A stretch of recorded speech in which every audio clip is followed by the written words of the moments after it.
आ गए तो तुम ही वो राम हो, हाँ? आज ये कुल शिरोमणि श्री राम, दशरथ नंदन रघुकुल भूषण जिसकी कीर्ति का पताका पूरे आर्यवर्त में फहरा रहा है, तुम वही राम हो। तुमने ठीक पहचाना कपिवर, यही मर्यादा पुरुषोत्तम श्री राम है। प्रथम दर्शन के उपलक्ष्य में किष्किंधापति बाली का नमस्कार स्वीकार करोगे?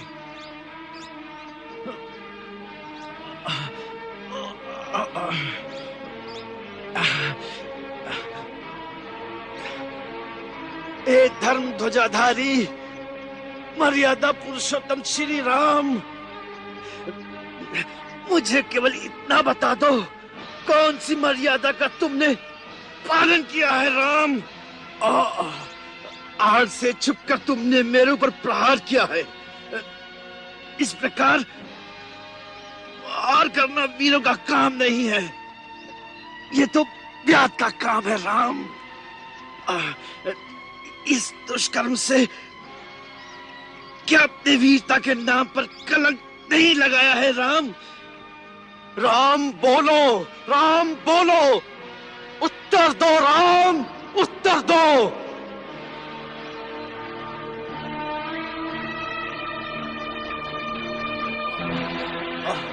ये तीर निकल जाए तो मैं तेरी जान ले लूं मैं।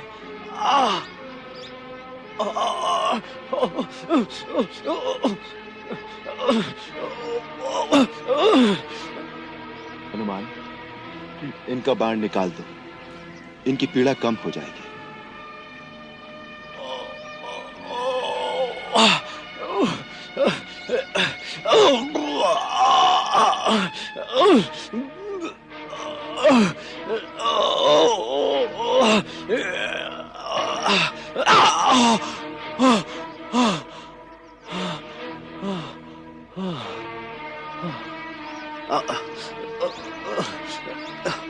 बड़ी दया दिखा रहे हो श्री राम, एक बात का उत्तर तो दो।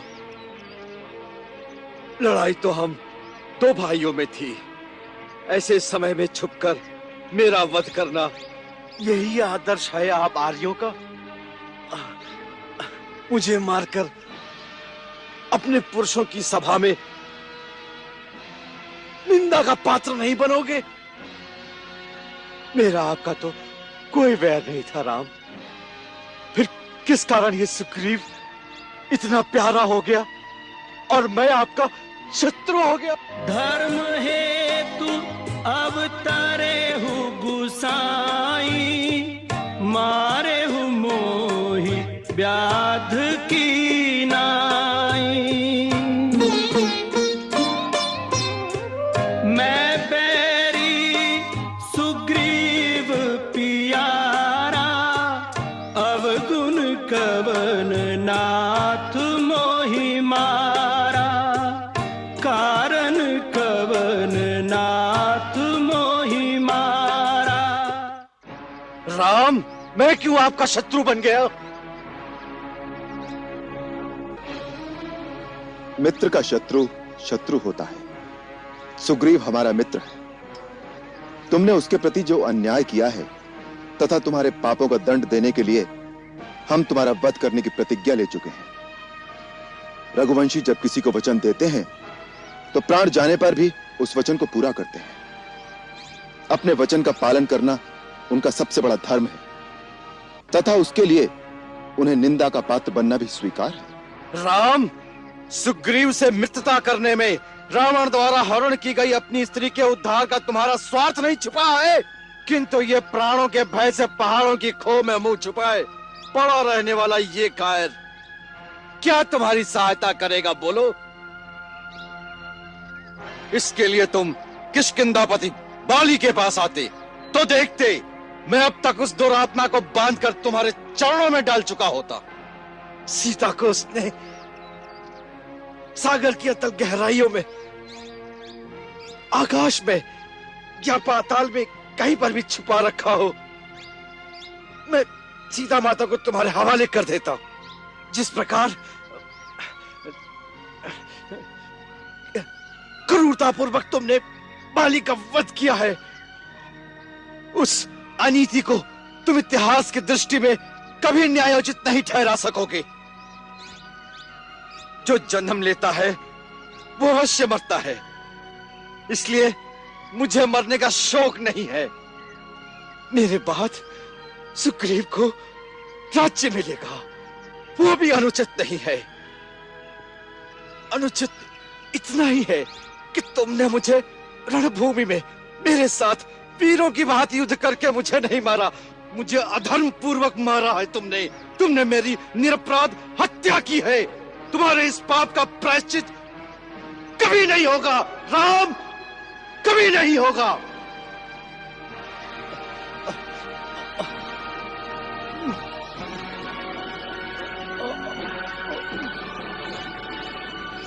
वानरराज, आज मरणोन्मुख अवस्था में पहुंचकर तुम जिस धर्म, सत्कर्म और नीति की दुहाई दे रहे हो, अपने जीवन काल में उसी धर्म, सत्कर्म, न्याय और नीति का विचार तुमने सपने में भी नहीं किया। धर्म, अर्थ, काम और लौकिक सदाचार तुम स्वयं ही नहीं जानते हो। आचार्यों द्वारा धर्म के स्वरूप को ठीक ठीक जाने बिना ही आज तुम मुझे धर्म का उपदेश देना चाहते हो। मेरी निंदा करते समय तुम मुझे एक अबोध बालक के समान दिखाई दे रहे हो। तुम स्वयं चपल हो और चंचल चित्त वाले अजितात्मा वानर तुम्हारे मंत्री हैं। जिस तरह एक अंधा दूसरे अंधे को रास्ता दिखाए, वैसे ही तुम्हारे चपल मंत्री तुम्हें परामर्श देते हैं। फिर तुम धर्म का विचार कैसे कर सकते हो? धर्म के सूक्ष्म स्वरूप को कैसे समझ सकते हो? धर्म की बात तो दूर रही, अपने अपरिमित बल के मद में चूर होकर तुमने तो सामान्य लौकिक आचार व्यवहार का विचार भी कभी नहीं किया। बड़ा भाई, पिता तथा गुरु तीनों एक समान पूजनीय माने गए हैं। उसी प्रकार छोटा भाई, पुत्र तथा शिष्य तीनों एक समान माने गए हैं। पुत्र की वधू, अनुज की भार्या तथा भगिनी के साथ अपनी कन्या के समान पवित्र संबंध रखना पारिवारिक, सामाजिक तथा नैतिक धर्म है। परंतु तुमने कभी किसी मर्यादा का कोई पालन नहीं किया।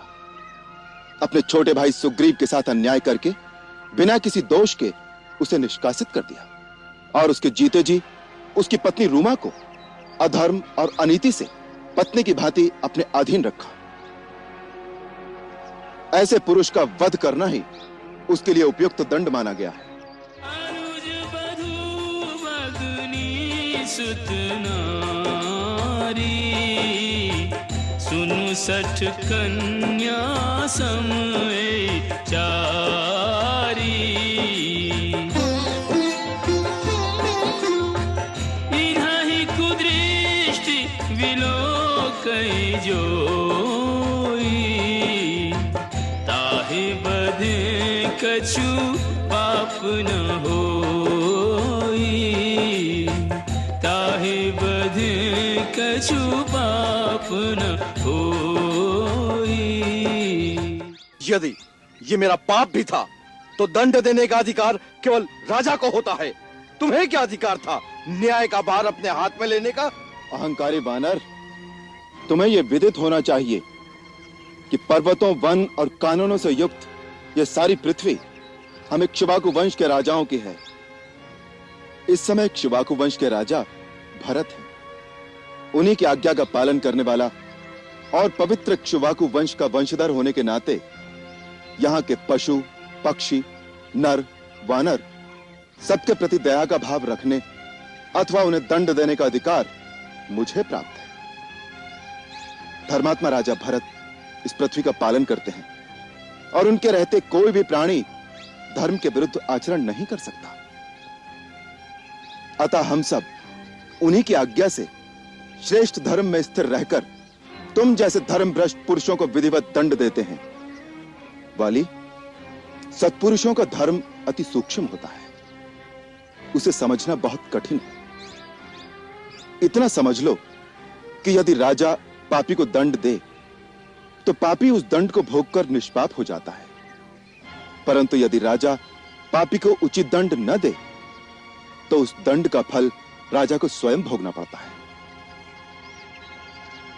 मनु स्मृति में मनु महाराज ने भी यही कहा है, राजभि कृतदंडास्तु कृत्वा पापानि मानवाः निर्मला स्वर्गमायान्ति संतः सुकृतिनो पथा शासनाद् वापि मोक्षाद् वा इस्तेना पापात् प्रमुच्यते राजात्व शासन पापस्य तद्वापनोति किल्बिषम्।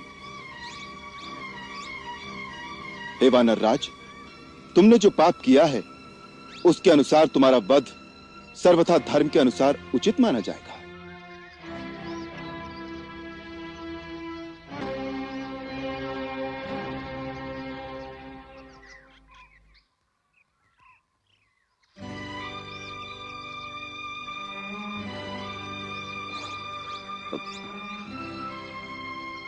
हे दिव्य स्वरूप नरोत्तम, दुष्टा, दंभ और अहंकार के पट मेरी आंखों के आगे से हट गए।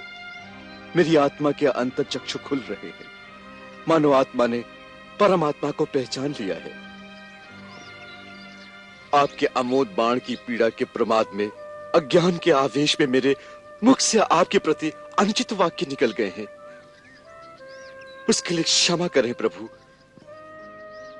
आप तो परमार्थ तत्व के यथार्थ ज्ञाता हैं और मैं धर्म भ्रष्ट प्राणियों में अग्रगण्य हूं। हे कृपा सिंधु, मेरा अंत मुझे अचेत कर देने वाला है। उससे पहले अपनी चरण रज देखकर मुझे प्रायश्चित कर लेने दीजिए प्रभु। प्रभु प्रभु प्रभु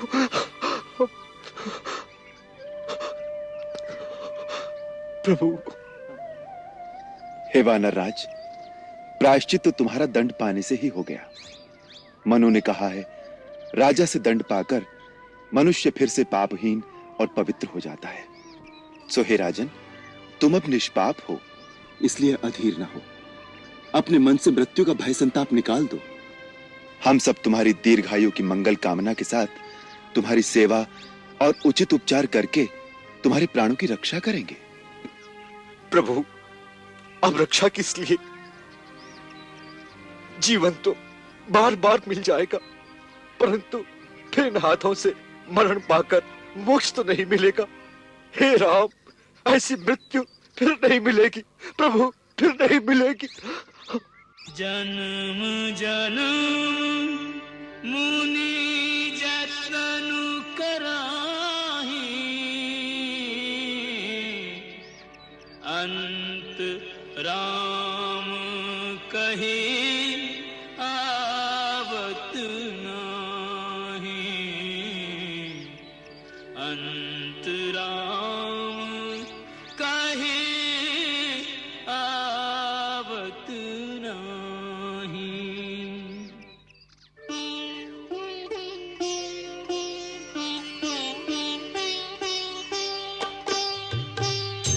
जासु नाम बल शंकर काशी देत सबहि समगति अविनाशी।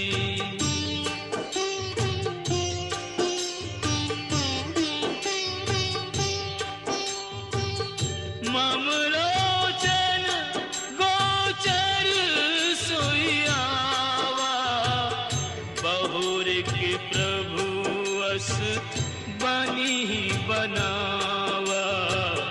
बहुर के प्रभु अस बनी बनावा।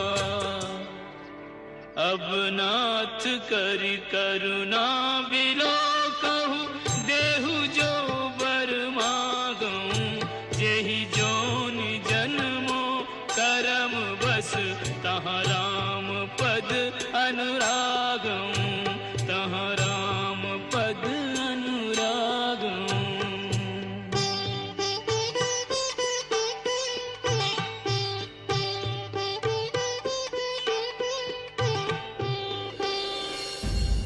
जीवन, विशाल, वैभव, विपुल संपत्ति, यश, अपयश, सब कुछ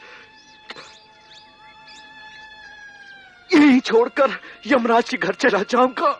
नहीं, नहीं भैया।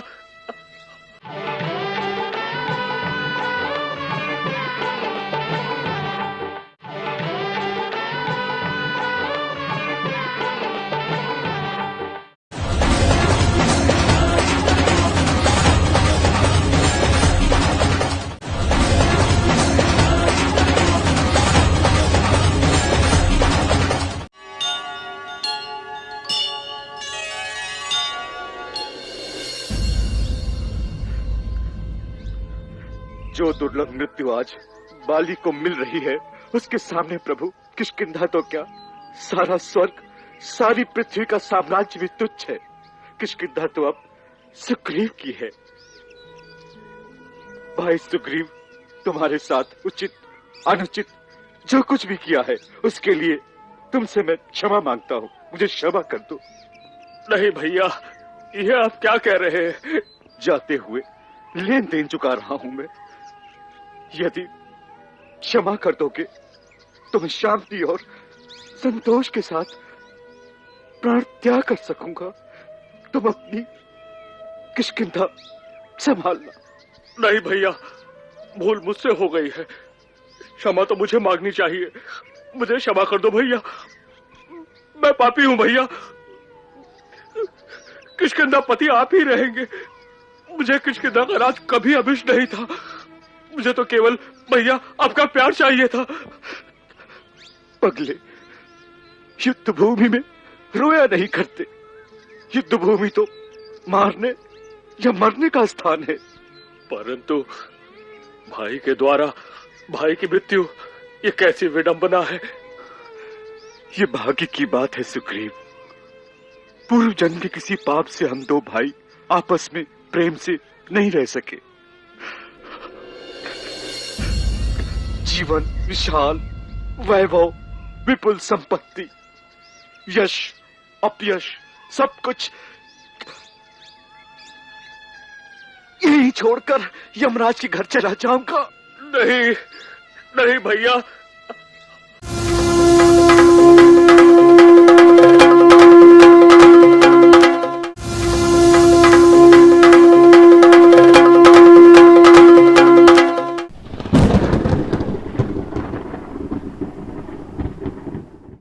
सर्वप्रथम हम सबका कर्तव्य यही है कि चारों ओर भाभी की खोज कराई जाए। परंतु उस अभियान के लिए ये समय उपयुक्त नहीं है लक्ष्मण। सुग्रीव, 9 मासा बीतने के पश्चात एक दिन की भी देरी न कीजिएगा।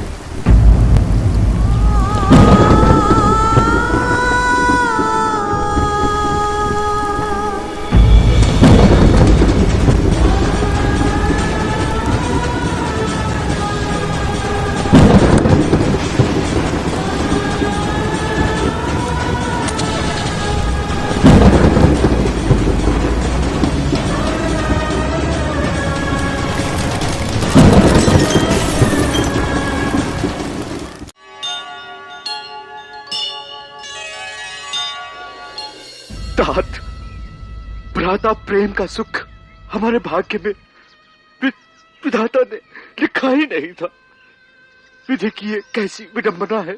एक मां की कोख से जन्म दिया और फिर बैरी बना दिया।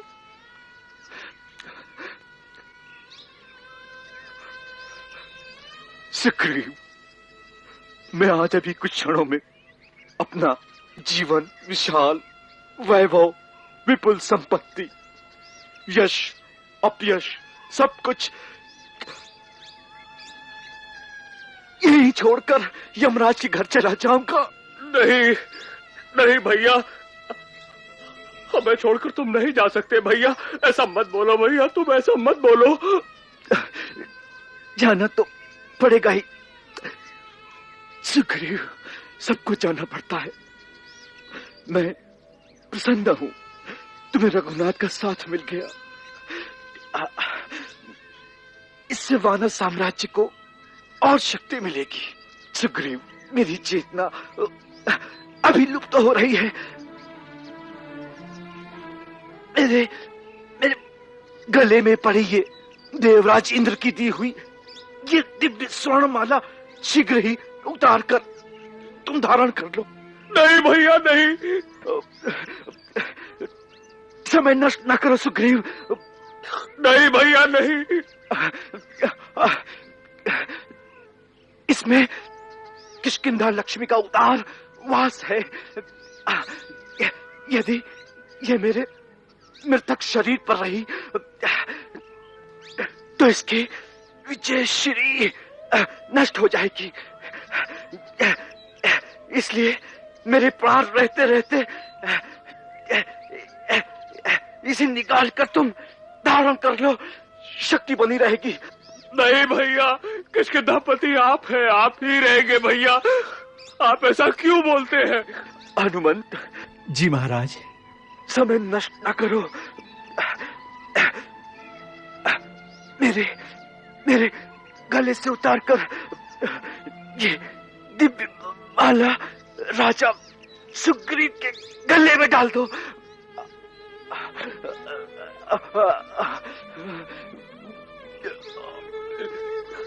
नहीं